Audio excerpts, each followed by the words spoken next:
kung mayroon po tayong pagkakataon sa paglilingkod sa ating Panginoon, maglingkod na tayo kasi ang pagkakataon ay lumilipas. Ito yung gusto ko, ito yung gusto mo, ito yung gusto nating lahat na magkaroon tayo ng maraming pera. Ano po sabi sa aklat ng 1 Timothy 6:10? The love of money is the root of evil. But sometimes, because of wrong interpretation, ito yung kinatakutan ng marami sa atin. Pero gusto ko po liwanagin sa atin. Ang 1 Timothy 6:10. So ano po ang sabi po niya?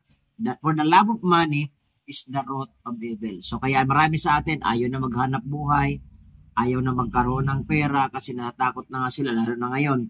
Diba? Sa nababalitaan po natin, marami ka nga ng pera, pero yung kaluluwa mo naman, yung pangalan mo, ay nakakalagad sa hindi maganda. So ito po, mga kapatid, no, ang gusto ko maunawaan sa atin, hindi po masama ang pera according to this verse. Basta't mabuti ang iyong paggamit, ginagamit mo sa kaluwalhatian ng Panginoon, at ikaw ay naging tapat, hindi ito nakakasama sa iyo. Ano po ang nakakasama? Yung sabi dito na, for the love of money is the root of evil. So ano ibig sabihin?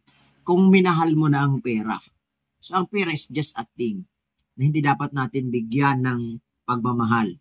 At ang dapat natin bigyan ng pagmamahal, walang iba kundi ang ating asawa, mga anak, at syempre, kaibigan o sino man. So, sabi nga ng Bible na, thou shall love the Lord with all your heart, with all your strength, and also thou shall love your neighbor as yourself, and even your enemy. Ano sabi ng Panginoon?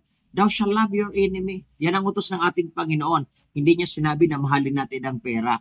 Pero pwede natin ito gamitin ang pera para po sa kaluwalhatian ng ating Panginoon.